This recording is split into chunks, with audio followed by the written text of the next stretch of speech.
থাই মিষ্টি মরিচগুলো পরিপূর্ণভাবে পেকেছে। এখন এটা তুলে নেওয়ার সময় হয়ে গিয়েছে। যেভাবে ঝড় বৃষ্টির দিন আসছে এপ্রিল মাসেরও শেষের দিকে, এখন কিন্তু মরিচগুলো সঠিক সময়ে তুলে নেওয়া খুবই জরুরি। না হলে কিন্তু বৃষ্টিতে পচে যাবে। থাই মিষ্টি মরিচ সাইজ অনেক বড় আর ফ্লেভারটা কিন্তু দারুণ। একেকটা সাইজ অনেক বড়, বড় হয়। যার কারণে এই মরিচটা আমার কাছে খুবই ভালো লাগে। ২-৩ বছর থেকে আমি এটা করি। আমার ছাদ বাগানে এটা হয়। তবে এইটার একটু বিশেষ যত্ন হলো খাবার বেশি দিতে হয়। খাবার বেশি না দিলে মরিচ ধরে কম, সাইজও কিন্তু ছোট হয়ে যায়। যার কারণে এটা দেখা যায় কিছুদিন পর, পরই একটু গোবর সার, ভার্মি কম্পোস্ট দিতে হয়। আর এটা রোগ পোকা তেমন একটা আক্রমণ করে না বললেই চলে। কিন্তু এটার একটা বিশেষ কি হলো, এটার ফ্লেভারটা কিন্তু দারুণ লাগে খেতে। ফ্লেভারটা অসাধারণ। এটা খেতে ভালো লাগে। এইজন্যই কিন্তু আমার ছাদ বাগানে আমি এটাকে রেখেছি। দারুণ একটা জাত এটা।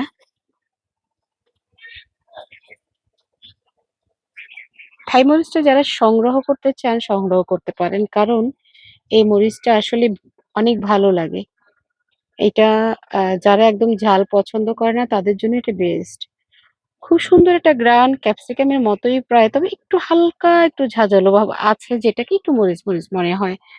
আর সবচেয়ে বড় কথা এতটুকু গাছের সাইজ কিন্তু তেমন একটা বড় না। এই যে ছোট বালতিতে লাগিয়েছি।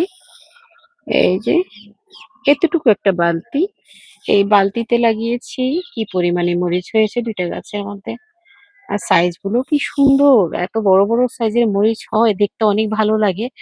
এখন এটা কিন্তু অনেকদিন থাকে। আমি কিন্তু মরিচগুলো সংগ্রহ করার পর এই গাছের একদম পুরো ডালপালাগুলো ছাঁটাই করে আবার যখন একটু ফাঙ্গিসাইড স্প্রে করে এরপর একটু খাবার-দাবার দিয়ে যখন রেখে দিব, এই গোড়া থেকে অতিরিক্ত কুশি বের হয়ে অনেক সুন্দর কুশি বের হয়ে একদম পুরো গাছ আবার কিন্তু সবুজ পাতায় ভরে যাবে।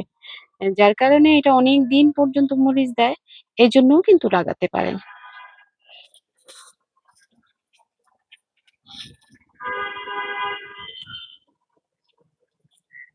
এই যে সাইজ কি পরিমাণ বড়, একদম বড় সাইজ এটা। আর এটা যে আমি পারছি এটা কিন্তু সর্বোচ্চ সাইজ। এই যে গাছে যে আছে এটা একই কিন্তু। একই সাইজ, একদম একই সাইজ। এই পারফেক্ট এই সাইজটাই সবচেয়ে বেশি হয়। ২-১ টা একটু ছোট হয় তবে সবগুলোই কিন্তু এরকম বড় সাইজে, অনেক বড়।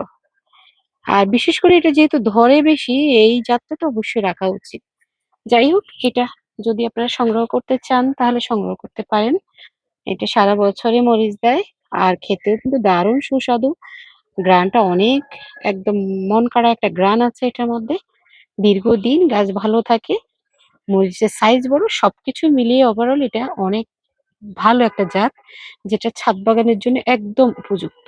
দারুণ একটা জাত।